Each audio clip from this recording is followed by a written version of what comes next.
Olá pessoal, tudo jóia? Prazer em reencontrá-los. Sou o professor Antônio, professor de Biologia do Sistema Positivo de Ensino. Hoje, na 12ª semana, nós vamos trabalhar com exercícios propostos pelo professor Ivan em videoaula sobre o filo dos répteis. Bora lá? Bom pessoal, vamos começar pelo livro didático e logo na sequência a gente vai estar trabalhando também com o livro de atividades dentro dos exercícios propostos, ok? Então lá na página 51, questão número 1 do livro didático. Os répteis, assim denominados pelo hábito locomotor rastejante, chamam a atenção dos zoólogos pelo fato de apresentarem uma característica que não lhe é exclusiva, mas crucial para a sua sobrevivência, que os permitiram desenvolver independência do meio aquático e, dessa forma, pediram para assinalar a característica. Pele resistente e impermeável. Não necessariamente, nós também temos uma pele resistente e impermeável, mas não condiz a uma sobrevivência, tá? Dentro do ambiente terrestre. A presença do diafragma muscular também não, galera. Isso não é característica deles, tá? A maneira como ele vai respirar, né? Ele tá tudo relacionado à musculatura intercostal, que promove a inspiração e a expiração pulmonar, certo? Já na letra C, que é a alternativa correta, o embrião é envolvido por uma estrutura chamada de âmnio. Na escala evolutiva, a gente percebe que os anfíbios, né, o filo antecessor ao filo dos reptilianos, eles não possuem nenhum tipo de anexo embrionário que favoreça, que facilite o desenvolvimento desses animais. Então, por isso os anfíbios têm acesso ao ambiente terrestre, mas eles ainda dependem da água para fecundação e para a manutenção dos seus ovos. A grande característica, a grande apomorfia, digamos assim, né, no quesito evolução dos répteis, é justamente a presença do ovo com casca e o ovo amniótico, aquela bolsa cheia de água que reveste o embrião, evitando a dessecação, a perda excessiva de água em ambientes terrestres. E já na letra E, ele cita o desvio sanguíneo entre os circuitos pulmonar e sistêmico, né? A mistura, a circulação incompleta aqui não é o caso e existem em outros filos animais também. Próxima questão. Questão 2. A conquista do ambiente terrestre pelos vertebrados exigiu o desenvolvimento de algumas adaptações que suas funções vitais fossem realizadas satisfatoriamente e que conseguissem se manter vivos e se reproduzir. Escreva exemplos dessas adaptações e indique como elas possibilitaram a sobrevivência no ambiente terrestre. Uma, a gente acabou de falar, né? O ovo amniótico, o ovo com casca e com âmnio, aquela bolsa de líquidos que o preserva da dessecação, evita a perda excessiva de água, mas, como sugestão de respostas, o que a gente tem mais como observação? Respiração exclusivamente pulmonar, ok? Então, comparado com os anfíbios, né? Ele cita ali, ó, não é necessária a permanência em ambientes úmidos para que as trocas gasosas ocorram. Anfíbios também possuem respiração pulmonar, mas ela é totalmente complementar através da respiração cutânea, tá? A pele precisa estar sempre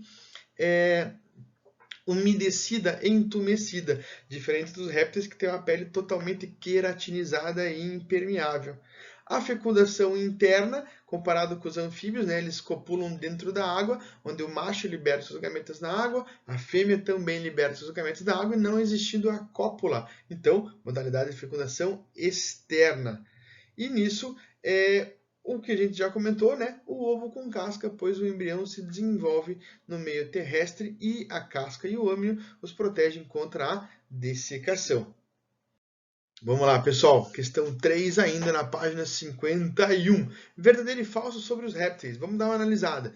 Os répteis conquistaram o ambiente terrestre por apresentarem um revestimento impermeável da pele, ovo com casca, fecundação interna e respiração exclusivamente pulmonar. Corretíssimo. Próxima questão. Ao se exporem ao sol, os répteis ativam seu metabolismo. Porém, isso não tem relação com o tipo de revestimento de pele que apresentam.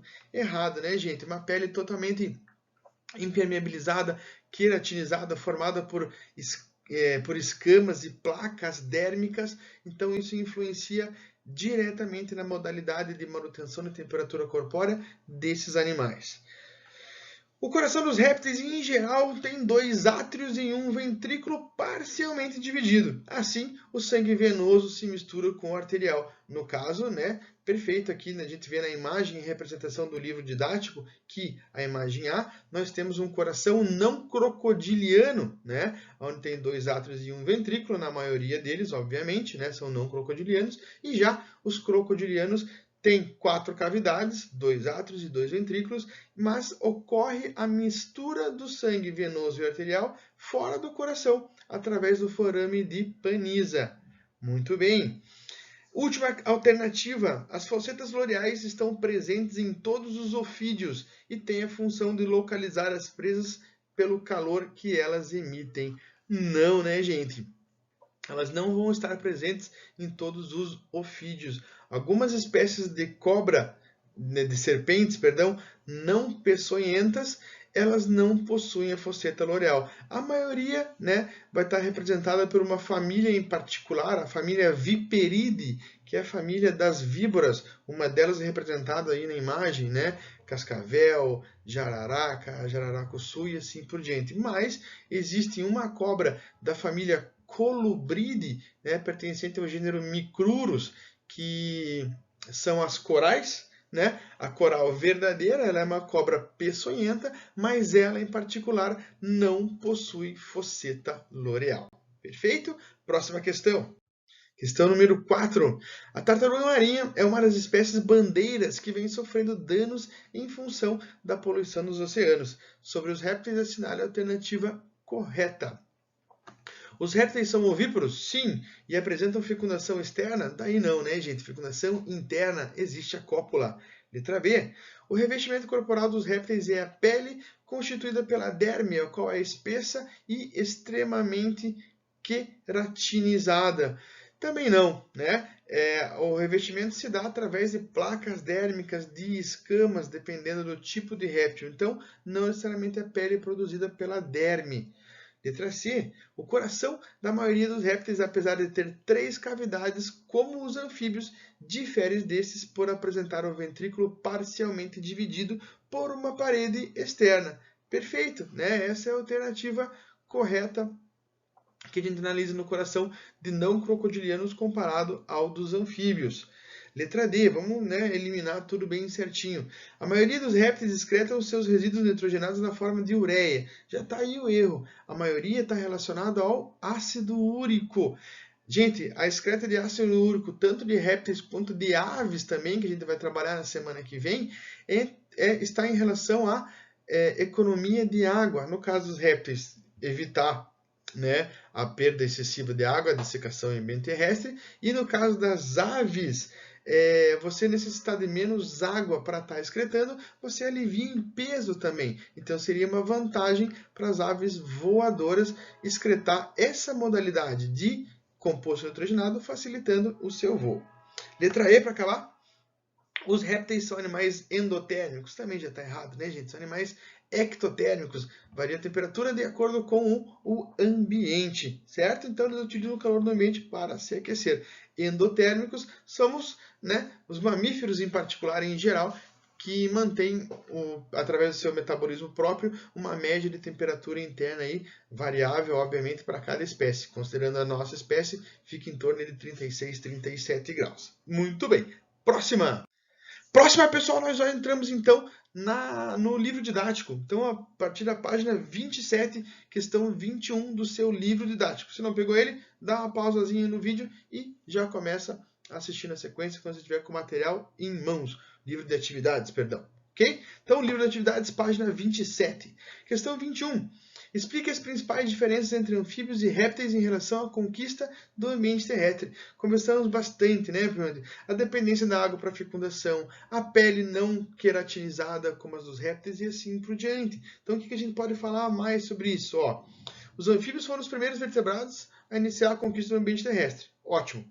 Embora sejam parcialmente dependentes da água para a reprodução, fecundação externa na água, e os ovos também não têm casca para evitar a dessecação. Então, ele tem que ser posto, digamos assim, dentro do ambiente aquático ou extremamente úmido. Dessa forma, vai limitar, obviamente, a ocupação de diferentes ambientes, né? Já que no ambiente terrestre, os répteis estão mais adaptados, apresentando ovo com casca calcária e âmino, né? Os ovos amnióticos, com a presença da bolsa cheia de líquido que reveste o embrião para evitar a desidratação e a dessecação. Muito bem. Questão 22. O que é possível afirmar sobre o controle de temperatura corporal dos anfíbios e dos répteis? Aí é o mesmo, né, gente? Ambos são ectotérmicos. Então, eles não apresentam a capacidade de controle da temperatura corporal. Então, portanto, ela varia de acordo com a temperatura do ambiente, ou seja, ectotérmicos. Questão 23. Os répteis são vertebrados tetrápodes, 4 membros, pertencentes à classe Reptilia, derivado do latim reptilis, que significa rastejar. Evidencia-se que os primeiros répteis teriam evoluído há mais de 250 milhões de anos, mas, diferentemente de seus ancestrais, quem eram os seus ancestrais? Anfíbios e peixes, tá? Que vieram atrás, estão atrás na cadeia, no processo evolutivo dos répteis. Então, vamos comparar tanto anfíbios e peixes aos répteis. Então, eles foram capazes de conquistar de forma efetiva o ambiente terrestre. Por quê? A característica que esses animais compartilham com a maioria dos seus ancestrais é a realização de trocas gasosas por meio de pulmões. Isso comparando com os anfíbios, obviamente, que é o ancestral direto dos répteis, não aos peixes. Então vamos focar somente nos anfíbios. Todos eles respiram a maioria por pulmão, mas, obviamente, complementar através da respiração cutânea e na sua fase larval, respirando através da respiração branquial, no caso de anuros, né, que é o grupo mais próximo aos répteis. Letra B, ele fala em ocorrência de fecundação interna e independente da água. Não, né? Fecundação externa e dependente da água para os anfíbios. Eliminação de ácido úrico como principal excreta nitrogenada. Aqui não. Anfíbios aquáticos excretando amônia e anfíbios terrestres excretando ureia. Não necessariamente anfíbios terrestres, né? Como o próprio nome já diz, eles ocupam os dois ambientes, digamos assim.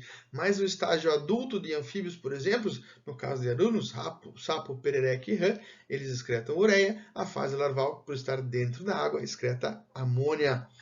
Letra D, formação de ovo com casca que impede o dessecamento do embrião. Não, né? Os anfíbios não têm casca, um ovo sem casca, sem anexos embrionários.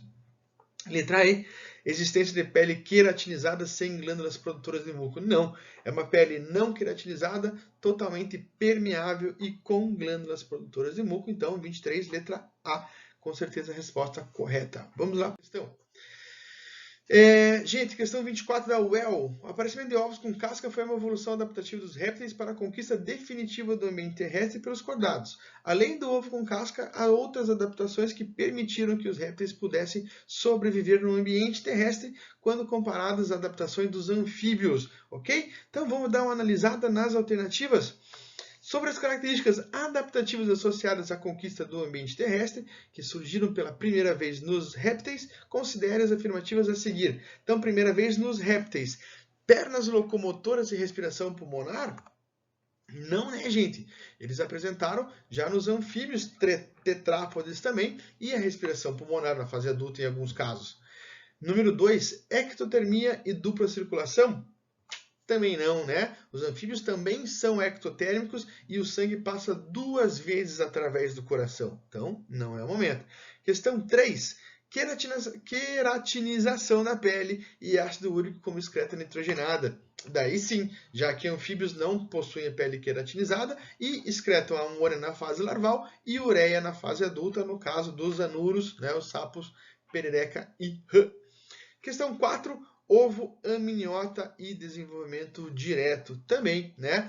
Ovo de anfíbios sem anexos embrionários, por isso que eles têm que ser gerados dentro da água, e o desenvolvimento indireto com o estágio larval, né? No caso dos girinos. Então, 3 e 4, alternativa letra C de casa.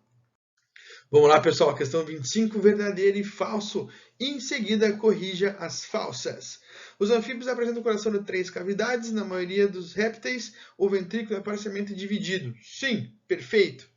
A pele dos anfíbios, assim como a dos répteis, é rica em queratina, porém os anfíbios apresentam pele seca. Não, né, gente? Está errado. Daqui a pouquinho a gente justifica essa afirmativa.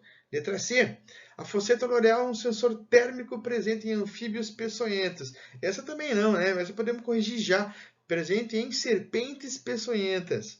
Já a letra D, o principal produto da excreção dos répteis é o ácido úrico, diferentemente dos anfíbios, que é a amônia na fase larval e a ureia na fase adulta. Muito bem. Justificando, né, a alternativa letra B, a pele dos répteis, que é rica em queratina e altamente impermeabilizada, diferente, né, dos anfíbios, que é pouco queratinizada e úmida. E no caso ali, a letra C, justificativa, já comentamos sim de serpentes peçonhentas e não de anfíbios peçonhentos. Vamos lá, pessoal. Última questão, então. Tá ali o lagartinho tomando um solzinho, né? Então, tal comportamento encontra-se relacionado diretamente com o quê? Regulação térmica, né, gente? A gente sabe que os animais aí precisam do ambiente para variar a temperatura. Então, a letra C elimina, a letra D também elimina. Sobra para a gente a letra A, B e E de escola. Então, vamos ver a letra A, regulação térmica do animal, pois seu metabolismo celular não é capaz de produzir qualquer tipo de calor. Não, gente, está errada por quê? Uma relação de metabolismo, por exemplo, é uma relação exergônica. Uma reação exergônica libera calor, tá? Não necessariamente a ponto de esquentar o corpo, mas ela está liberando calor por meio de uma reação química. A letra B, regulação térmica do animal, pois seu corpo necessita manter temperaturas adequadas ao metabolismo. Perfeito, alternativa correta, letra B de bola.